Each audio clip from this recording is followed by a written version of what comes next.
El Instituto de Estudios Democráticos del Tribunal Electoral de Panamá, el Centro de Investigaciones Históricas, Antropológicas y Culturales y la Fundación Konrad Adenauer, Oficina de Panamá, presentan Historia de las Elecciones, un podcast que pretende abarcar la fascinante memoria de los procesos electorales en Panamá.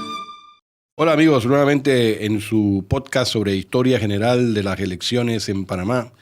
Nos encontramos el día de hoy con el doctor Jorge Llenareas, quien conversará con nosotros sobre las consultas populares. En Panamá durante todo el siglo XX hubo varias y también al principio del siglo XXI. Así que hay una cierta experiencia panameña con eso de preguntarle a los ciudadanos si están a favor o en contra de textos jurídicos de diverso tipo. Y por eso justamente hemos incorporado este tema al podcast. El profesor Llenareas es graduado en Derecho y Ciencias Políticas por la Universidad de Panamá. Obtuvo título de maestría en Teoría Política y Social por la Universidad de Sussex y completó estudios de Sociología en la Universidad de Warwick, ambas en Gran Bretaña. Ha sido profesor de Derecho Constitucional y Filosofía del Derecho y fue director de la Maestría Interdisciplinaria en Estudios Políticos de la Universidad de Panamá. Es autor de numerosos ensayos, entre ellos el capítulo sobre Panamá en la obra Un siglo de constitucionalismo social en América Latina, publicada en México en 2018. También llevó a cabo el estudio sobre las instituciones de la democracia directa en Panamá en el volumen de estudios que publicó la Pontificia Universidad Católica de Perú bajo el título El diablo está en los detalles, referéndum y poder político en América Latina, publicado en Lima en 2020.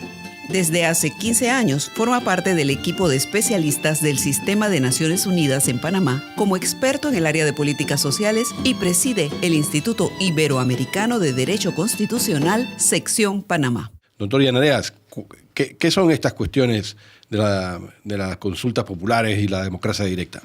Sí, bueno, en primer lugar, siempre que hablamos de instituciones de democracia directa o de mecanismos de democracia directa, tenemos que tener la claridad de que esto ocurre en el marco de lo que es una democracia representativa. Es decir, que no debemos hacer una dicotomía entre democracia representativa y democracia directa, en la medida en que estos son mecanismos que tienen lugar siempre dentro de un esquema más general de democracia representativa. En la teoría se distinguen tres mecanismos diferentes. La consulta popular, también llamado plebiscito, es aquel mecanismo mediante el cual el Ejecutivo busca validar una decisión con el electorado. Eso significa que es de alguna manera una iniciativa del presidente de la República y el presidente de la República hace una pregunta para que los ciudadanos contesten y eso genera una legitimidad para una decisión. Es una pregunta siempre que es de sí o no. Pero el mecanismo de la consulta o plebiscito es un mecanismo en donde hay participación ciudadana, por supuesto, porque son los ciudadanos los que al final dicen sí o no a lo que se les ha preguntado, pero no debe confundirse con lo que se llama iniciativa ciudadana. Iniciativa ciudadana es cuando los ciudadanos de común acuerdo hacen un proceso de recolección de firmas. Y esa recolección de firmas es una petición que va a tener una consecuencia. Es decir, va a obligar a los poderes públicos a llevar adelante un acto que puede ser varios. Pero una de esas iniciativas ciudadanas, por ejemplo, puede llevar a una convocatoria a una asamblea constituyente, pero también puede exigir un referéndum sobre algún instrumento legislativo. Así que teniendo claro de que la consulta popular y la iniciativa ciudadana son dos aspectos diferentes que involucran un activismo intenso por parte del electorado, hay que hablar ahora un poco del referéndum. El referéndum, al igual que los otros instrumentos, son preguntas que se le hace al electorado. Es decir, la ciudadanía tiene que participar sobre la base de una pregunta cuya respuesta va a ser o sí o no. Pero lo que se le pregunta en el referéndum es acerca de la validez de un instrumento normativo, normalmente. Por eso lo que se somete a referéndum puede ser una constitución, puede ser una reforma constitucional, puede ser un tratado internacional, puede ser un tratado bilateral. En fin, la idea es que ese instrumento normativo solo adquiere validez cuando el electorado se pronuncia a su favor. Así que yo diría, Salvador, que esos son los 3 instrumentos básicos de la democracia directa. Por supuesto que hay otros, pero que no nos vamos a entretener mucho hoy porque no tenemos historia sobre esos otros. Por ejemplo, está el referéndum revocatorio. Cuando se trata de la revocación de un mandato, también en algunos países, en el derecho comparado, vamos a encontrar que se contempla la posibilidad de revocarle el mandato no solamente a un diputado, sino incluso al presidente de la República. Pero en Panamá no tenemos esa institución, no tenemos historia sobre eso. Bueno, al revisar la historia de Panamá en el siglo XX, decíamos, tenemos varios episodios de consultas populares, se han denominado de distintas maneras. En el caso de la primera de la que tenemos registro, que es el plebiscito de 1940, se trató de reformas constitucionales. ¿Qué puedes decirnos de esa experiencia? Bueno, en realidad el plebiscito, llamado así en 1940, fue un plebiscito que surgió del primer mandato de Arnulfo Arias. Arnulfo Arias había ganado las elecciones y en octubre de 1940, 1 de octubre, se tomaba posesión en ese momento. En esa fecha, lo primero que hizo fue echar a andar un mecanismo de una comisión de los miembros de la Asamblea para reformar la Constitución. Esa comisión estuvo trabajando varias semanas. Sí había un proyecto previo que había sido escrito por Fabián Velarde, pero ese proyecto tuvo una serie de cambios. Y en el término de unas pocas semanas, la comisión de la Asamblea aprobó una nueva constitución. Si ustedes se dan cuenta, el mandato que se les dio era de reformar la constitución y ahora ellos propusieron una constitución completa. Y el Ejecutivo, entonces, en un procedimiento, digamos, extraconstitucional, un procedimiento no normado tampoco por ninguna ley, convocó al electorado a decidir sobre si querían o no querían esa nueva constitución. Y el 15 de diciembre salieron los panameños a votar con unas 2 semanas de estudio del texto de la nueva constitución, y así surgió la constitución de 1941, que entró en vigencia el 2 de enero, en el cual el presidente dio un discurso, el presidente Arnulfo Arias, dio un discurso muy importante. Yo diría que es uno de esos discursos presidenciales que son un hito en la historia, porque él, con esa nueva constitución, con un amplio respaldo popular, él esperaba inaugurar una nueva época. Dicho sea de paso, ese plebiscito tuvo un porcentaje de votos a favor del 98%. Es decir, era lo más cercano que puede haber a una unanimidad.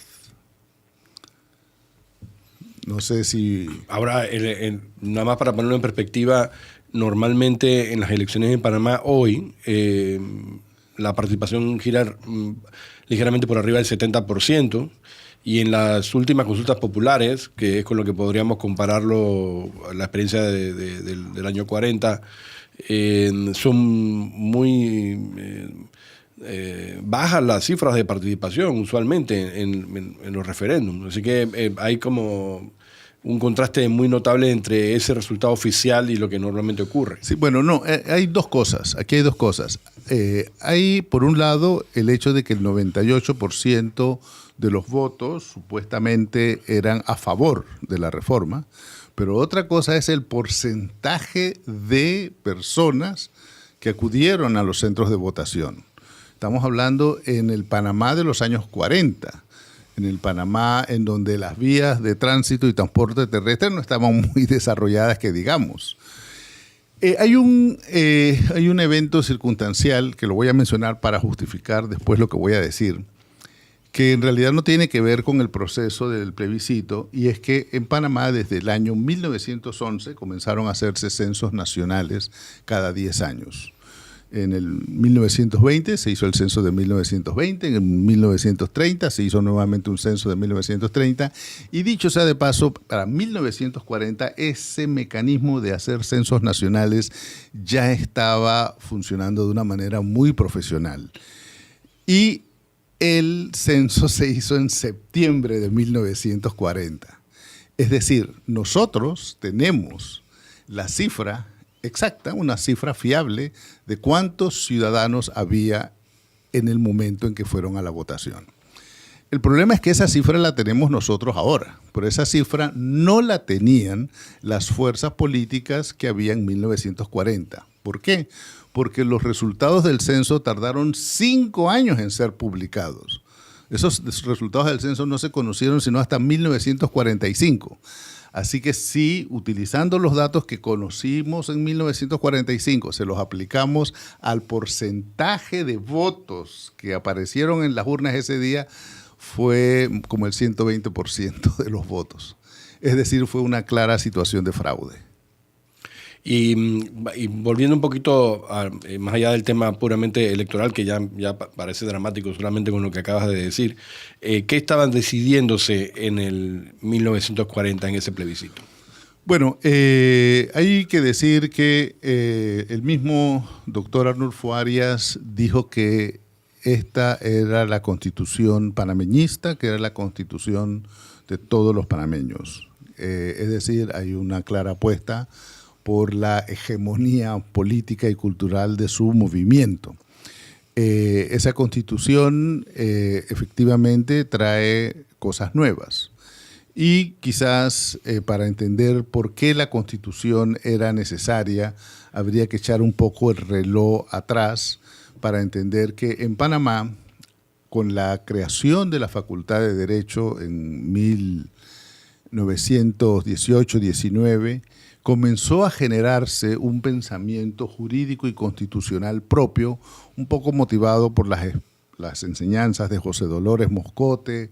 También tenía en esa época un alto perfil intelectual Eusebio Morales, que opinaba acerca de materias políticas y constitucionales, y había una especie de consenso entre la clase intelectual, entre la clase ilustrada, de que la constitución que regía en Panamá, honestamente, estaba totalmente desfasada.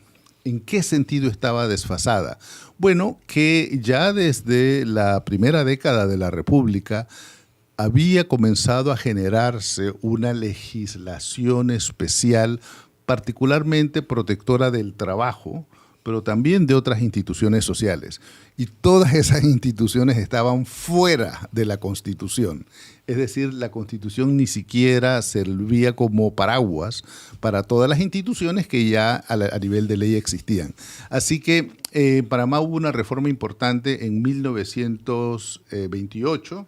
Se quedó corta en relación con las aspiraciones de 1925, en donde el paquete de reformas era muy grande, pero que no logró acuerdo. Entonces, digamos que la frustración de no poder llevar adelante todas las reformas constitucionales que, repito, había un acuerdo en que se necesitaban, condujo a ese momento en que, utilizando procedimientos no normados en la Constitución, haciendo uso literalmente del poder que da el Estado, se propuso una constitución nueva. Yo no tengo ninguna duda, debo decirlo, de que la nueva constitución propuesta por el doctor Arnulfo Arias contaba con la mayoría de los ciudadanos. Pero lo que estoy diciendo es que contar con la mayoría no era suficiente. Contar con la mayoría era una realidad quizás, pero lo que se dijo, lo que se dio en los resultados oficiales, como dije antes, era prácticamente la unanimidad de todos hacia ese proceso. Era claramente momentos de, digamos, nacionalismo, pero en Panamá ese nacionalismo que arranca pues con la Constitución de 1940 va a tener un pequeño revés porque el doctor Arias fue depuesto en 1941, es decir, escasamente 10 meses después de la nueva Constitución. Ahora, ese plebiscito no estaba formando parte de la cláusula de reforma de la Constitución del año 4. No, como dije, era un procedimiento extraconstitucional, un procedimiento que no estaba normado ni siquiera en una ley de la República. Todo se hizo mediante decreto ejecutivo. Bien, y esa fue la primera experiencia de consultas populares a los ciudadanos sobre textos jurídicos o políticas públicas que se hizo con carácter nacional. Tuvimos que esperar hasta 1977 para la siguiente consulta. ¿De qué trató esa, doctor Yanareas? Bueno, en el caso de 1977 ya estamos hablando literalmente de otro país. ¿Por qué? Porque la tradición, digamos, del centralismo, de la democracia panameña había continuado, la tradición de la representación política dominante, que es decir, que todas las decisiones se tomaban a través de la Asamblea, pues había continuado. Eso se mantuvo con la Constitución de 1946, pero en 1968 hubo un golpe de Estado que le dio una especie de giro de timón a la conducción del Estado y en el año de 1972 se produjo una nueva Constitución que, dicho sea de paso, al igual que la Constitución de 1946, no fue votada por la ciudadanía. Es decir, en ningún momento hubo un espacio en que los ciudadanos pudieran debatir sobre ese texto constitucional. La Constitución de 1946 fue aprobada por la Asamblea Constituyente. La Constitución de 1972 fue aprobada por la Asamblea Nacional de Representantes de Corregimiento, que fue un organismo creado, digamos, a la medida de la dictadura militar entonces existente. Bueno, esa Constitución del 72 estableció en su texto, por primera vez en la historia de la República de Panamá, un mecanismo mediante el cual solamente la ciudadanía podía decidir acerca de un tratado sobre el Canal de Panamá. Así que definitivamente primero hay que mencionar el hito de la Constitución del 72, en donde se establece esa norma, que cualquier tratado sobre el Canal de Panamá irá a plebiscito, y en 1977 se da ese plebiscito. Es decir, eso estaba previsto por la Constitución. Y hay que decir que ese plebiscito era acerca de si se reconocía, si se aceptaban los tratados Torrijos-Carter. Bueno, los tratados Torrijos-Carter son los tratados que, digamos, ordenan la devolución adecuada o el traslado adecuado del Canal de Panamá hacia el Estado panameño. Ese mismo tratado tiene otras cosas que son importantes en nuestra historia.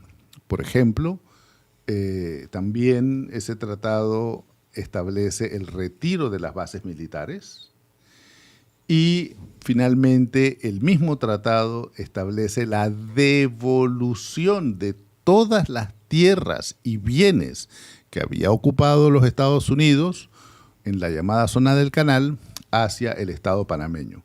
Es decir, es un tratado que literalmente cierra un episodio muy importante de la República de Panamá que se abrió con la firma de los tratados de 1903.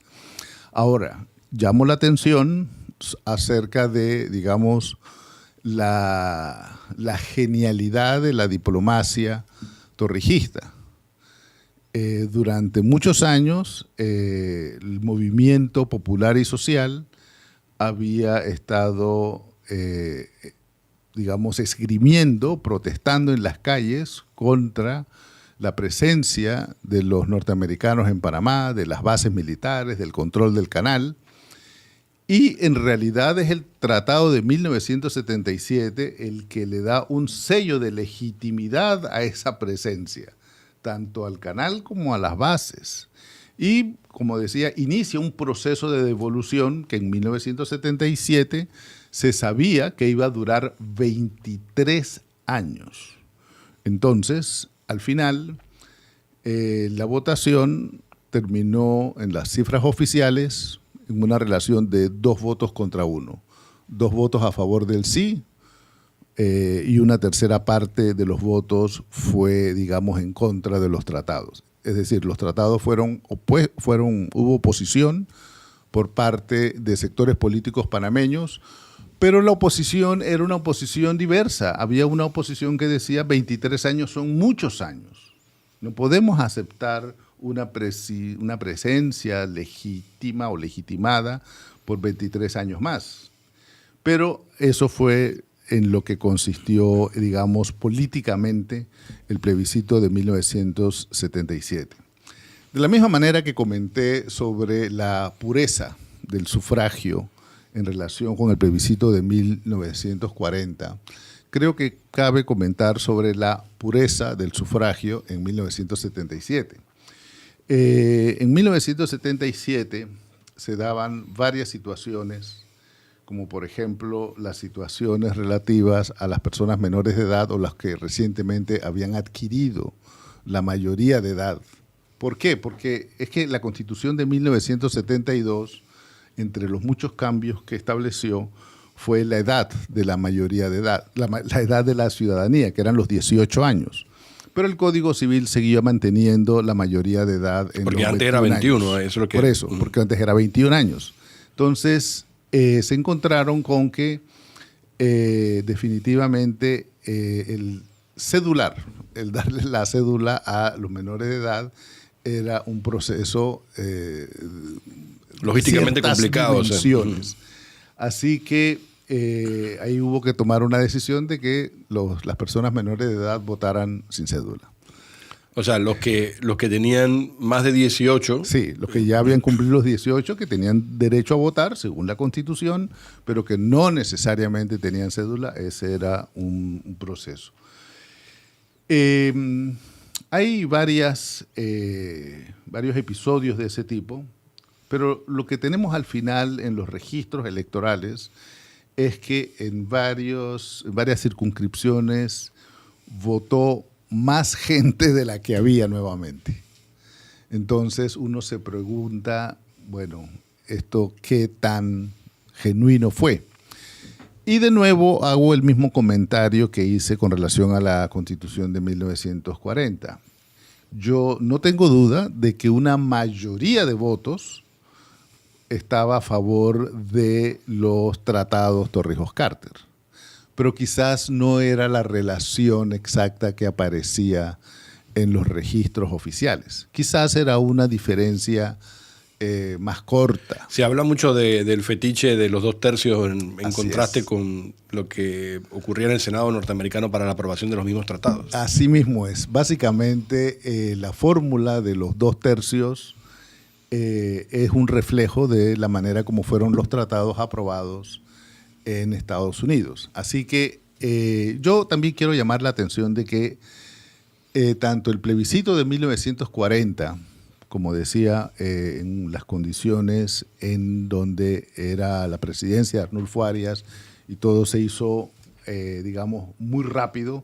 Lo mismo ocurre en el plebiscito de 1977. Cuando se conoció el texto de los tratados, hubo menos de un mes entre que se conoció el texto de los tratados, porque los tratados apenas fueron ratificados en septiembre, y se salió a votar. También hay que remarcar que en las condiciones de la dictadura... Fueron firmados en septiembre. Firmados en septiembre y llevados el 23 de septiembre. Fueron llevados a... Sí, en menos de 3 semanas. Sí, ya. Por eso, es la misma situación de 1940. Es una decisión rápida, no hay espacio para discutir mucho, para pensar mucho, no se quiere tampoco que haya mucha deliberación. Y también, como en 1940, hay un hombre fuerte detrás de esto. Está la figura de Omar Torrijos en 1977 como literalmente el salvador de la patria. Y diría que hay más condiciones difíciles. Cuando hablábamos de que en la experiencia de 1940, una de las partes del proceso involucró a la Asamblea Nacional, pero la Asamblea Nacional de ese momento, lo hemos examinado casualmente en este mismo podcast cuando estudiamos el periodo de 1940 y la elección del doctor Arnulfo Arias, habían sido elecciones muy complicadas. El candidato de la oposición, don Ricardo J. Alfaro, había debido abandonar la competencia por justamente no haber condiciones para la oposición política, y terminó siendo una Asamblea Nacional prácticamente monocolor. Entonces, esa asamblea que aprueba el texto constitucional que luego se somete al plebiscito en 1940 no refleja muy bien la diversidad política que había en el país. Y en el caso del 77, pues realmente con los partidos políticos proscritos y sin la posibilidad sin de medios independientes para expresar la oposición, también es muy sugerente la idea de que quizá pudo haber más gente votando en contra, aunque coincido con lo que dices, de que probablemente la mayoría de la gente veía con muy buenos ojos que se pudiera resolver el contencioso con los Estados Unidos. Sí. Hay un libro importante que salió publicado en el año 17, en donde una investigadora argentina, Janina Welp, analiza las instituciones de democracia directa, y Janina, con muy buen criterio, utiliza una figura metafórica para hablar de las instituciones de democracia directa. Y ella dice que son armas de doble filo. Y es que eso es lo que vamos a encontrar en toda América Latina en esta primera etapa de democracia directa. Es decir, quien utiliza la función, los mecanismos de la democracia directa es literalmente el Ejecutivo fuerte. No es una expresión del debate ciudadano, es la utilización del electorado por parte de un ejecutivo para legitimar una serie de decisiones. Y eso es válido tanto para 1940 como para 1977. Claro, en 1940 uno puede decir, bueno, sí hubo una ampliación de los derechos sociales, más o menos, no tanto, pero sí hubo un reconocimiento de los derechos sociales. 1977 se logró una decisión muy importante para Panamá, que fue que el canal tendría que revertir al Estado panameño en el año 1999, 31 de diciembre. Sí, correcto, eso es muy importante y es un logro. Pero si nos vamos a las condiciones en que eso se logró, en ambos casos yo diría que estamos un poco lejos de ese ideal democrático. Ahora, en esas elecciones, en esa consulta popular, por primera vez votan las mujeres. En el 1940 todavía no pudieron ser protagonistas, ¿no? En el caso del 77 ya hay un cambio que se agrega a los que ya se habían mencionado en las condiciones en las que Panamá se realiza la política pública y la competencia electoral inclusive. Creo que también, ya que me lo mencionas, el tema de la población que decide. La población que decide en 1940 es muy diferente de la del 77, porque en el 77 están las mujeres, está la incorporación, digamos, de la población afroantillana que vivía en las ciudades. Eso es un tema que había sido resuelto ya por la Constitución del 72, que les había dado ciudadanía y los había literalmente panameñizado en cuanto a su identidad política. Así que, y si a eso sumamos las personas que normalmente se reconocían como menores de edad, que eran entre los 21 y los 18, todos los de 18 ahora podían votar, creo que sí, estamos hablando de una población muy diferente en 1977. El siguiente episodio de Consulta Popular nos lleva nuevamente hacia el campo de las reformas constitucionales y acontece en 1983, un proceso sobre el cual se ha derramado mucha tinta también. Sí, en efecto, 1983 es un año que no puede aislarse de una serie de eventos que ocurren en los años previos. En 1981 falleció en un accidente aéreo Omar Torrijos. Entonces, ¿qué significa ese fallecimiento de Omar Torrijos en 1981? Que la serie de cambios que se habían programado, planificado desde 1978, cuando se reformó la Constitución, y que iban gradualmente a tomar lugar en los años 80, se acelera ese proceso. Queda la Guardia Nacional comandada por el general Rubén Darío Paredes, y Rubén Darío Paredes decide impulsar unas reformas con miras a, digamos, a mantener un poder, pero de otra manera. ¿Por qué de otra manera? Porque el mismo general Paredes estaba pensando, pues, en que se iba a retirar de la Guardia Nacional y entonces iba a ser un candidato por un partido político, que ya desde el 78 habían sido reactivados los partidos políticos, así que sí había, digamos, una efervescencia de cambios constitucionales. En 1982, el presidente de la República, a la sazón Aristides Royo, fue obligado a renunciar y se creó una comisión de reformas constitucionales con la participación, yo diría entusiasta, de los distintos partidos políticos. Estaba el Partido Liberal, el Partido Demócrata Cristiano. Creo que la única excepción que hay que hacer de los partidos de esa época es la de Carlos Iván Zúñiga. El Partido de Acción Popular fue el único partido que no accedió a formar parte de la Comisión de Reformas Constitucionales.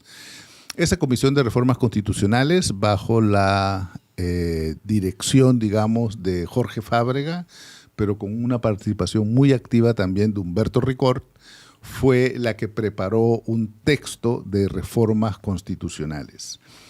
Esa comisión trabajó durante unos buenos meses y ahí, como todas las cosas, había para atrás y para adelante. Algunas cosas se sabían, otras cosas no se sabían.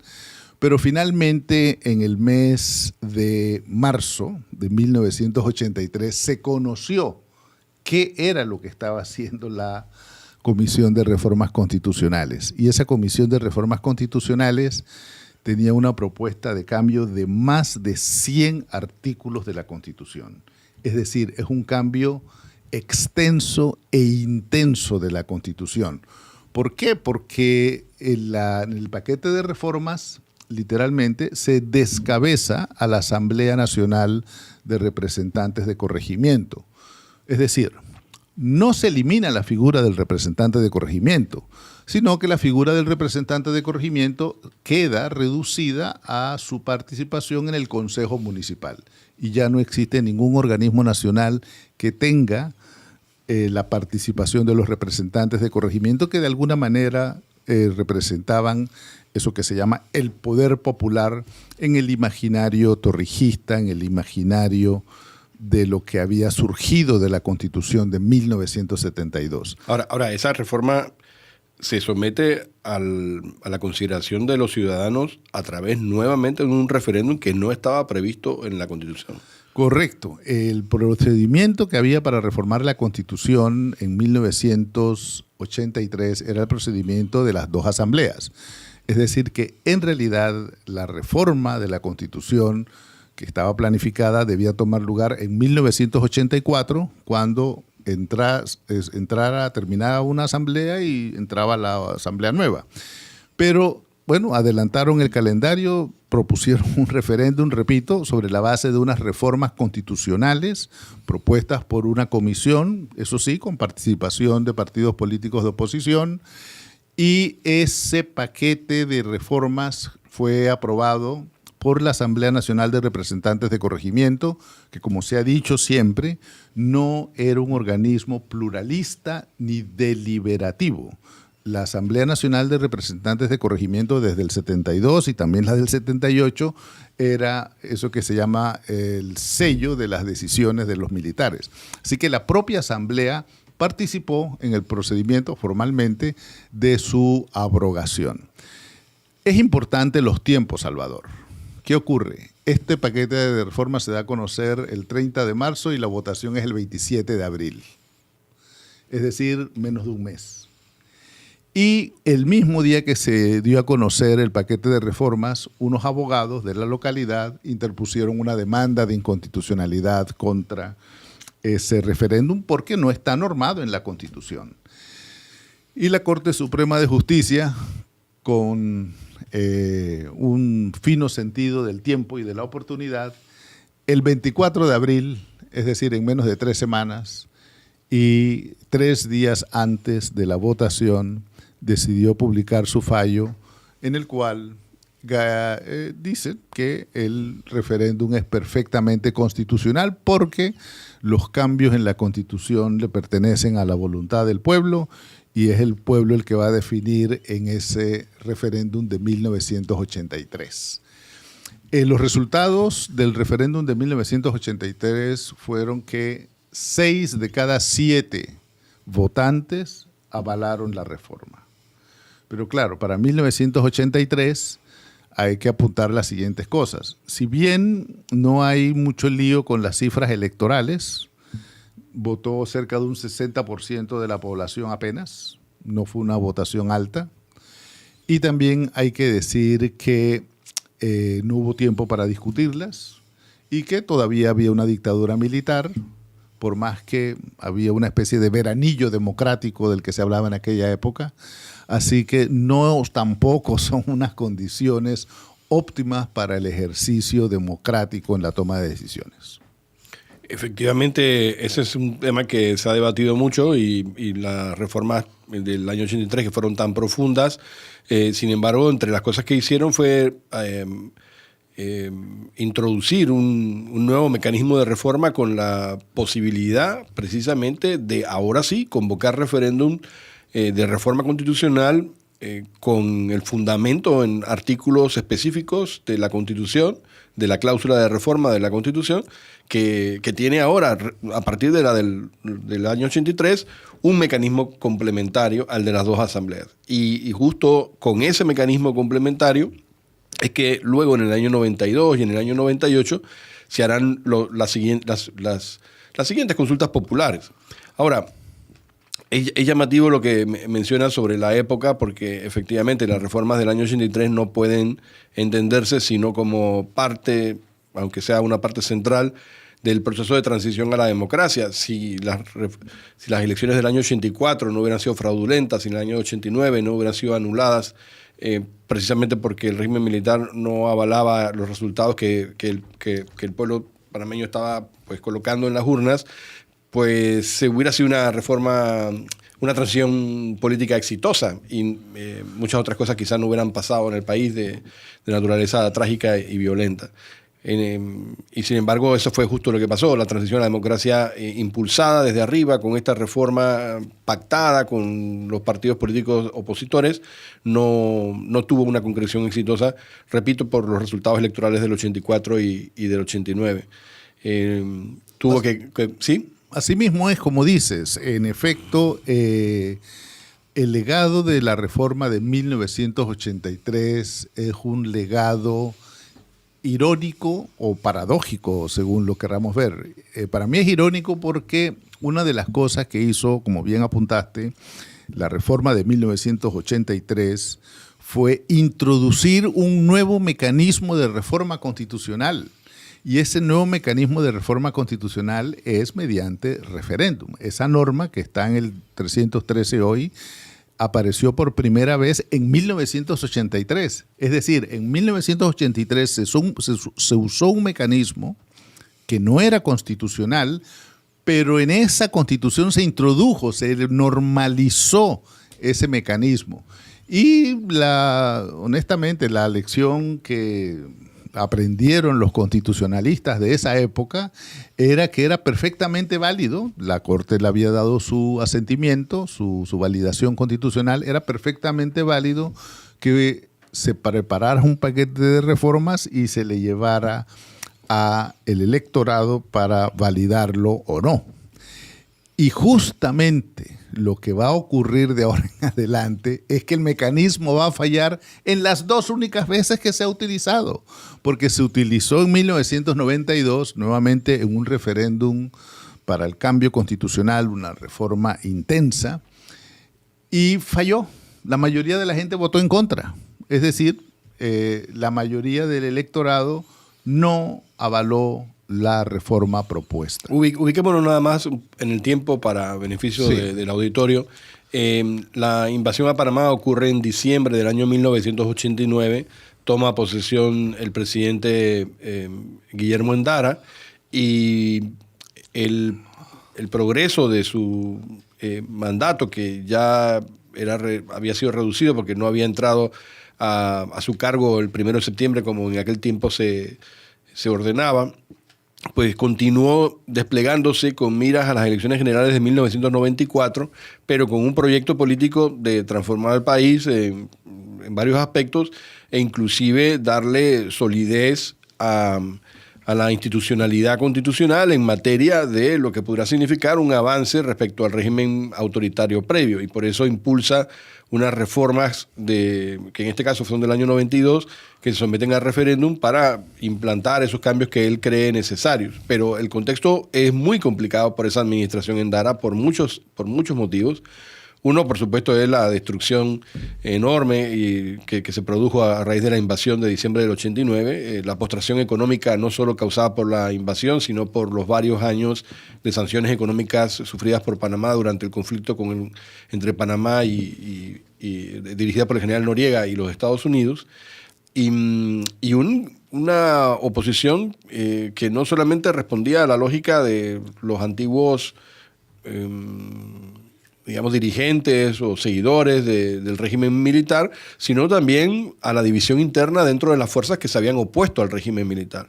Particularmente en el año 91 es la famosa ruptura entre las fuerzas del órgano ejecutivo y uno de sus socios importantes, que era la Democracia Cristiana, con lo cual más de 20 hasta 28 diputados de la Democracia Cristiana pasan a la oposición en la Asamblea Nacional. Solamente comento esas cosas porque el contexto del referéndum de 1992 era complicadísimo desde el punto de vista de las dificultades que el gobierno Endara había estado confrontando, y solo he mencionado algunas. Así que... Bueno, en efecto, el referéndum constitucional del 92, por un lado, yo diría que hay que empezar diciendo que tenía todo a su favor.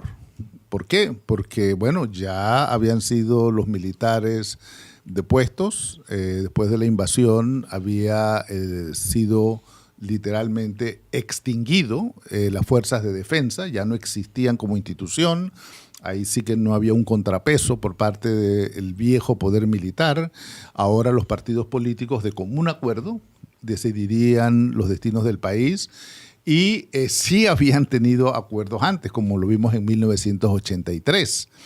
Pero creo que hay algo que decir sobre las dificultades de 1992 y empiezan con el hecho de que he encontrado por allí un viejo documento del Colegio Nacional de Abogados que tuvo un congreso en 1990, y en ese congreso el Colegio de Abogados dice que abogan por la creación de una asamblea constituyente, de una asamblea constituyente, y que la Asamblea Nacional se puede quedar para trabajar en forma paralela a la constituyente. Es decir, que la paralela es la Asamblea Nacional y la constituyente es la que se considera que es la fuente real del poder. Y hubo una serie de fuerzas políticas que se sumaron a ese proyecto de pedir por una constituyente. No fue un grupo de personas, fueron fuerzas políticas que estaban a favor de que el país tenía que entrar a un proceso constituyente. Bueno, pero no pongamos esa fecha de cumpleaños como el inicio de esa movilización. Tú lo recordabas antes con la resistencia del Partido de Acción Popular de participar en la reforma del año 83.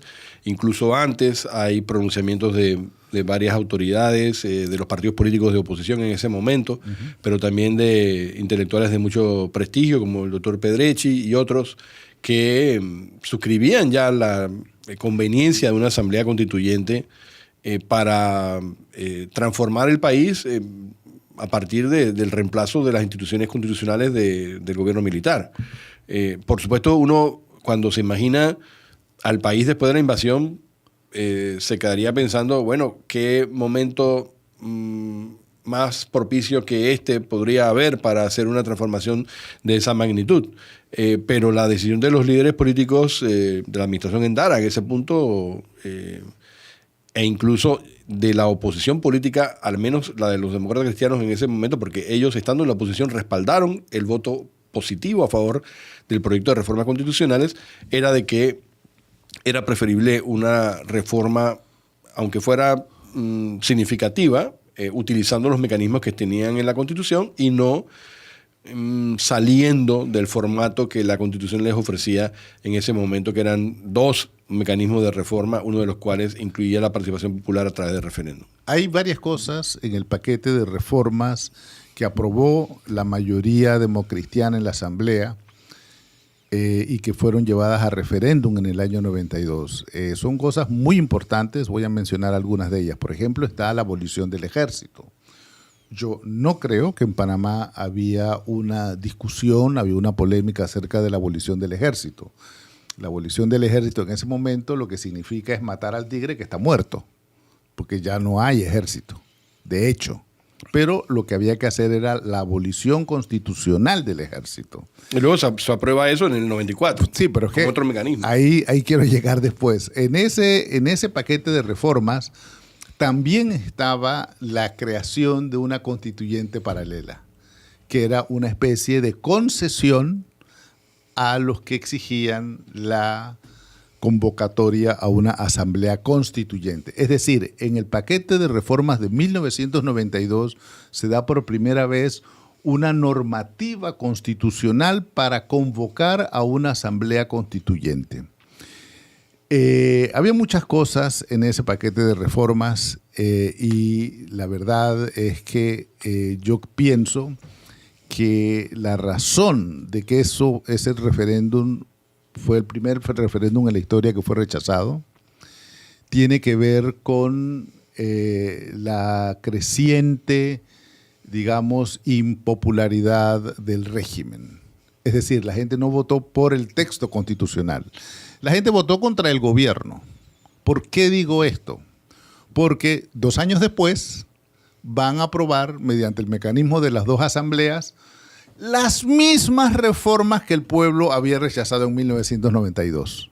El paquete de reformas de 1994 no es sustancialmente diferente a 1992. Son las mismas. Entonces uno dice, ¿por qué las asambleas van a aprobar lo que ya el pueblo rechazó? Bueno, eran las mismas en lo referente a la desmilitarización, pero las del 92 tenían muchísimas más reformas que las del 94 e inclusive también podríamos ir a eso, pero nos vamos a salir del tema, que es un riesgo que siempre se corre en este programa, de decir que ahí habían varias reformas, incluyendo la de la desmilitarización concretamente, que en ese sentido pues coincido contigo, que era un objetivo que ya estaba en la del 92, y también lo del canal, que es completamente nuevo, digamos, tiene un desarrollo autónomo y muy especial, y la autónoma reforma del 94 que no fue aprobada, que fue la de la constituyente paralela, precisamente. Correcto. También en esa otra experiencia de la que estábamos hablando. Pero bueno, tratemos de mantenernos en el 92 momentáneamente. Ahí sí, pues, la oposición actuó con muchísima libertad, era un clima de libertad de expresión, de partidos políticos totalmente autorizados, y que un rasgo más de qué tan democrático era el régimen en este sentido es que ganó la oposición y el resultado, pues, uno diría, se respetó el resultado del referéndum en cuanto a que, bueno, se dio por no aprobado. Pero hay un elemento importante también en 1992, que por primera vez y por contraste con los 3 ejercicios anteriores del 40, del 77 y del 83, tienes un tribunal electoral bien organizado, con credibilidad y capaz de darle pureza al sufragio.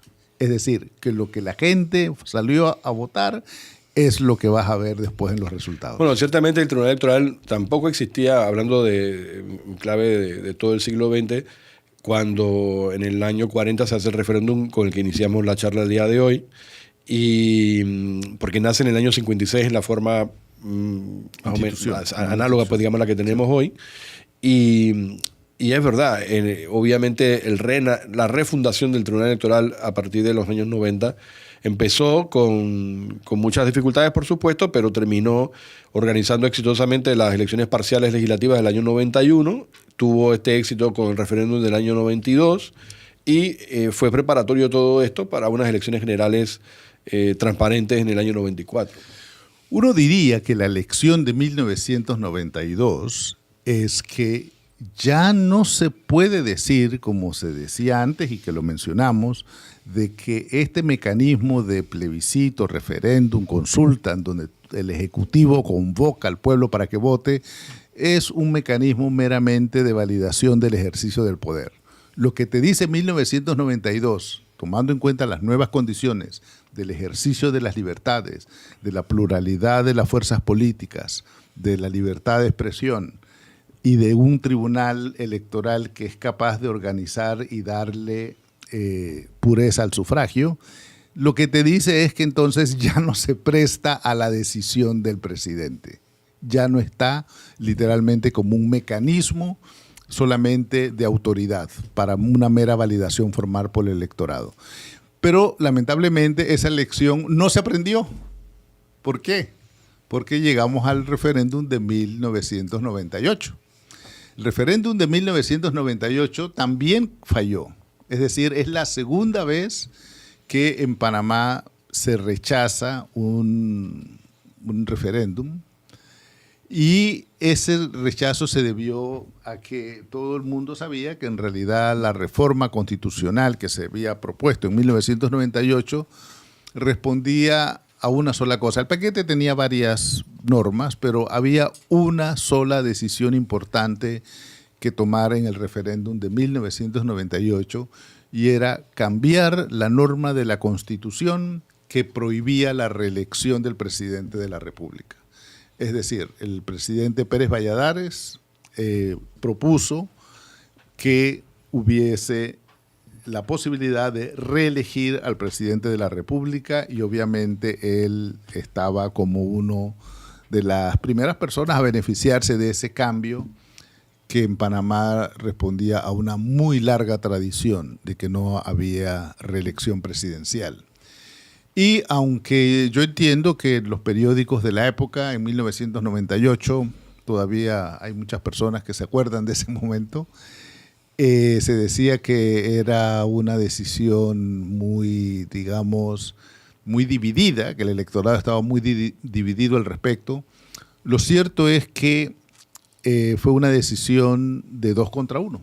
Fue más del 60% de la población que votó no y un 30% que estuvo a favor del referéndum. Así que fue una amplia derrota, igual que la anterior de 1992.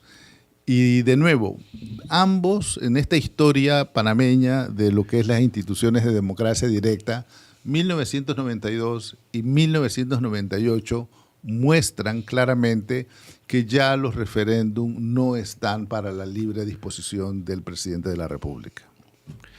Eso nos lleva a, de manera indirecta, a primero la reforma constitucional del año 2004, porque justamente ahí se modifica también la cláusula que regula la aprobación mediante consultas populares de los tratados del Canal de Panamá. Fíjense que, por supuesto, ya los tratados del Canal de Panamá habíamos tenido una experiencia de someterlos a consulta popular en el año 77, pero surge ahora una variedad mayor de posibilidades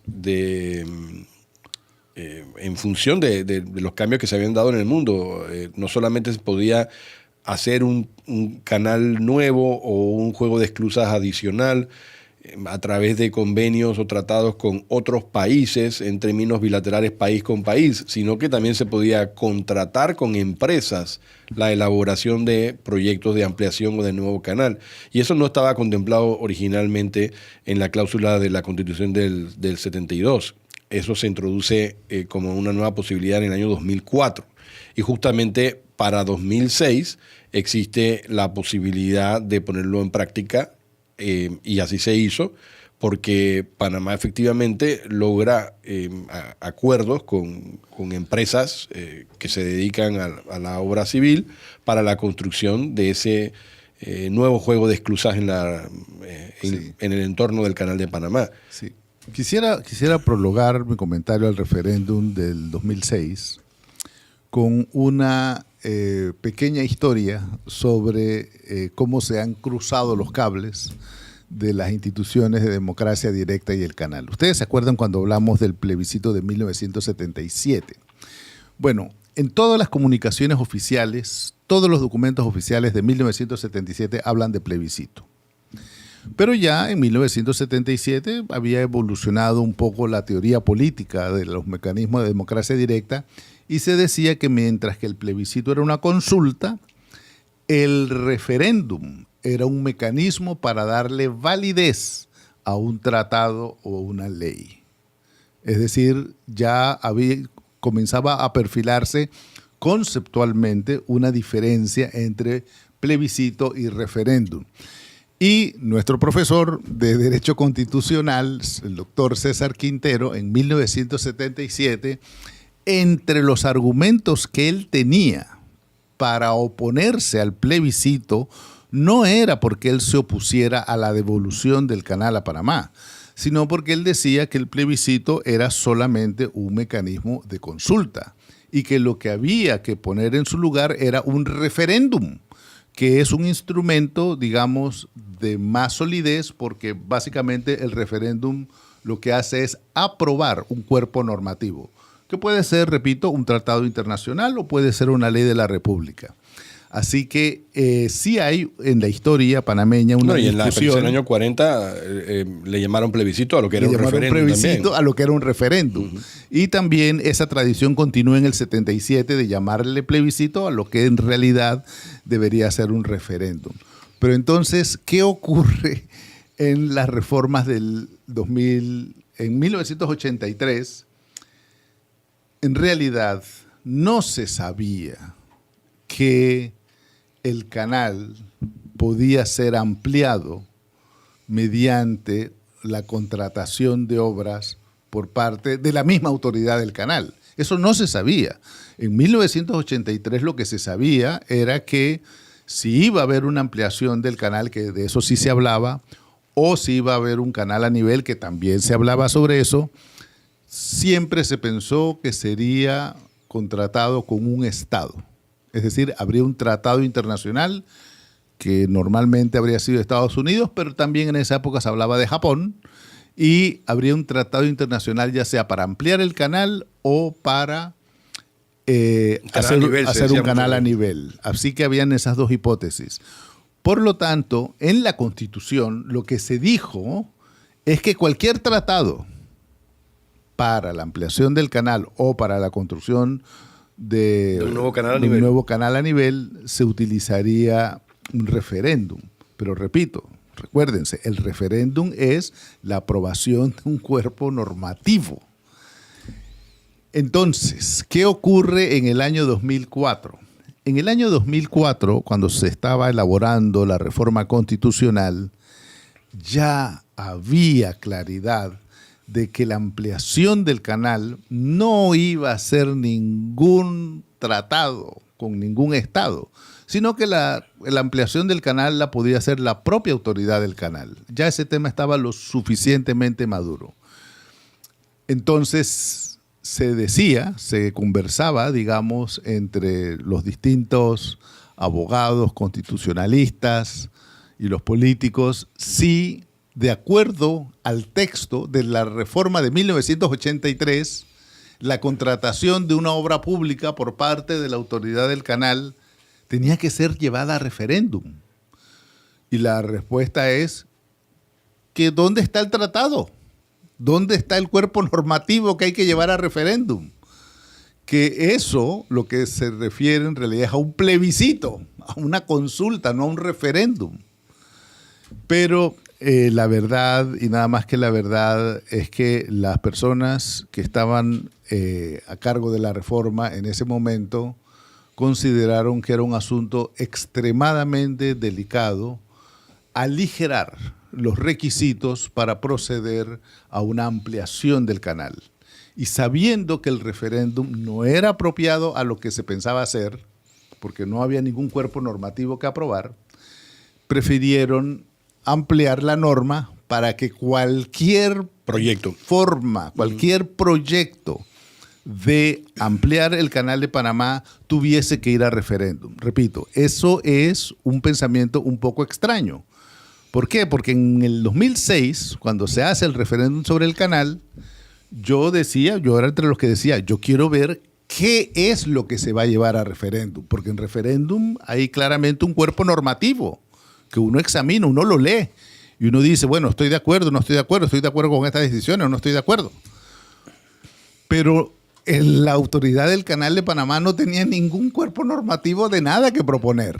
Entonces, en determinado momento le preguntaron al presidente de la República, que en ese tiempo era Martín Torrijos, qué era lo que se iba a llevar a referéndum. Y la respuesta fue que en Internet todos los ciudadanos podían leer las 55,000 páginas de las que contaba el proyecto de ampliación del canal.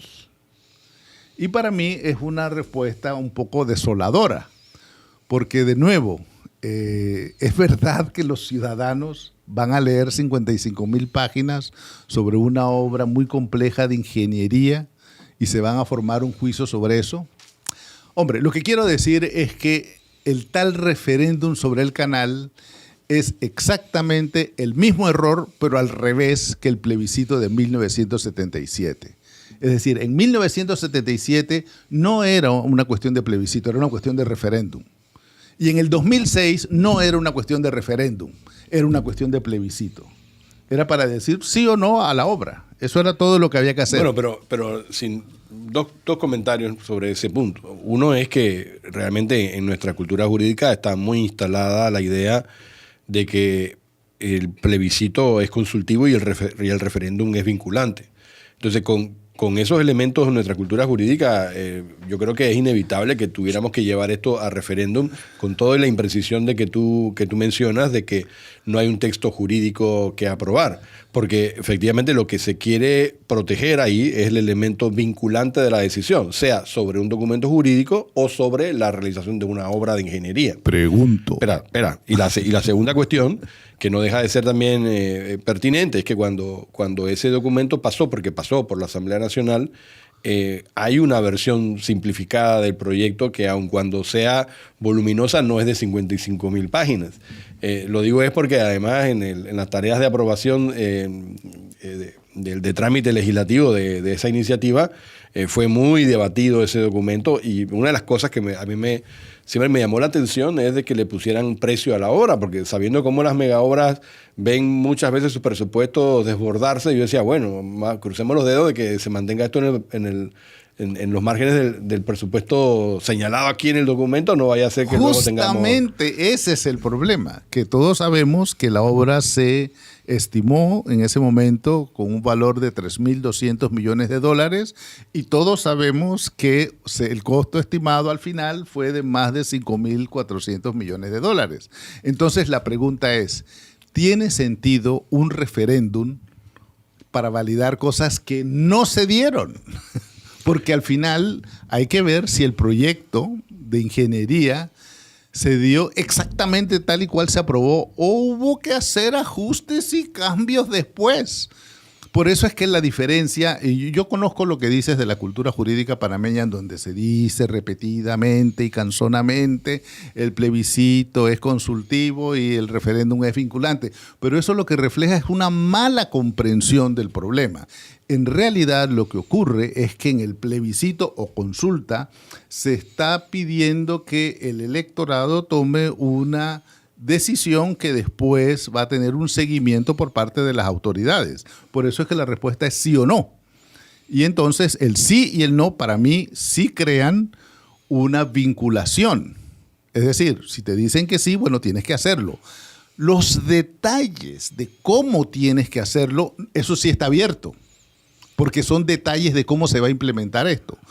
En cambio, en el referéndum lo que se te plantean son artículos, normas, y todos y cada uno de los artículos y normas aprobados entran en vigencia cuando la gente dice, sí, queremos este cuerpo normativo. Por eso insisto en que tenemos una mala historia con los temas de democracia directa y el canal, porque lo del 2006 en realidad es una consulta. Por donde quieras verlo, es una consulta, no es un referéndum propiamente. Pero hay una lección también que a mí me queda muy claro después de que vimos todos estos hitos a lo largo de la historia de la República de Panamá, y es que después del 2006 no ha habido más nada. Y cada vez se hace muy patente y muy obvio de que el electorado panameño quiere tomar decisiones. El electorado panameño está pidiendo participar en la toma de decisiones de la República. Y eso tiene distintas formas. Por ejemplo, tiene la forma de la constituyente. Lo que la gente está diciendo con la constituyente, hey, nosotros queremos incidir en las decisiones que se toman. No puede ser todo la asamblea. La asamblea sí, repito, es el marco del sistema político, pero no todo puede ser de la asamblea. No tiene Panamá una ley de consulta ciudadana, no tiene Panamá una ley de iniciativa ciudadana. Las reformas del 2004 sí introdujeron el aspecto que hay que mencionarlo también de la iniciativa ciudadana para convocar a la constituyente. Eso fue un cambio positivo en el 2004. Lamentablemente, el límite que se les puso fue un límite muy alto, fue 20% del padrón electoral. 20% del padrón electoral, ¿qué significa? Bueno, si hoy tenemos un padrón electoral de cerca de 3 millones de votos, un 20% significa 600,000 firmas. Entonces, para lograr una constituyente por vía de la iniciativa ciudadana, habría que recoger 600,000 firmas. Esos son varios partidos políticos. Y yo creo que es un estándar muy alto, es un estándar que se puede bajar precisamente para permitir después una discusión de otro tipo. Una última pregunta, ya que nos vamos acercando al final del programa del día de hoy.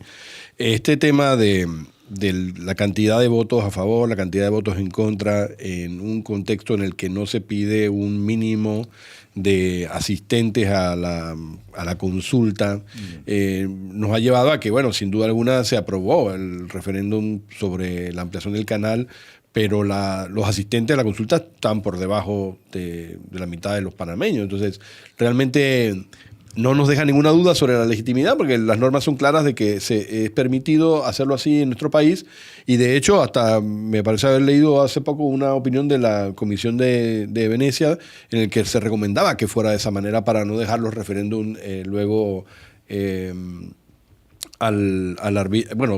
se perdiera en referéndum solamente por la falta de asistentes. Pero sí me preocupa como problema jurídico interesante, porque está a disposición del legislador, del constituyente, digamos, eventualmente modular esos requisitos hacia el futuro. Efectivamente, tienes toda la razón en lo que planteas. Yo participé en un grupo a nivel latinoamericano en el 2019 acerca de cómo era el estado de las instituciones de democracia directa en América Latina. Y ese proyecto, que está dirigido por Janina Welp, que mencioné antes, que lo publicó la Universidad Pontificia Católica del Perú, ese proyecto lleva por título, tiene un título muy curioso, dice: El diablo está en los detalles.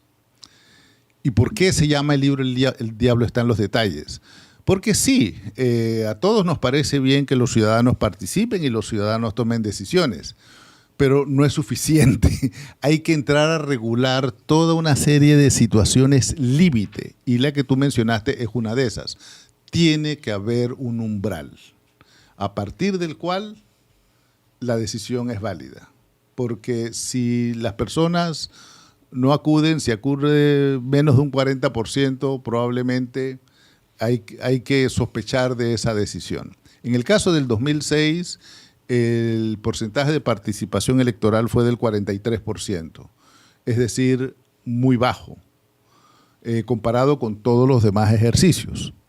Sin embargo, hay que decir que de ese 43% que salió a votar, el 85% favoreció la construcción de la ampliación del canal. Es decir, no había ninguna duda de que en realidad la ampliación del canal era la mejor opción, pero motivó de una manera muy pobre a la ciudadanía a expresarse. Así que la idea de la democracia directa, sí, es un valor para la democracia que los ciudadanos aparezcan, incidan en las decisiones que se toman, pero hay que reglamentarlo muy bien, precisamente para que no vuelva a ocurrir esto de que se lleven ideas a referéndum.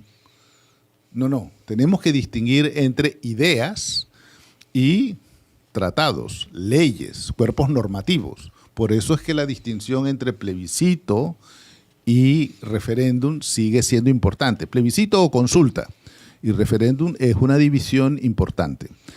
Y también hay toda una serie de temas que a mí me parece que en Panamá no hemos atendido y que se conversó aquella vez cuando se hizo el referéndum sobre el canal y tiene que ver con uno de tus temas preferidos, Salvador, el financiamiento de los partidos políticos. En aquella ocasión las ONGs dijeron, si nosotros estamos a favor o en contra de esto y vamos a defender esto, ¿por qué no podemos acceder al financiamiento público? Es el financiamiento público, pienso yo, hay que mirarlo desde el punto de vista de la democracia.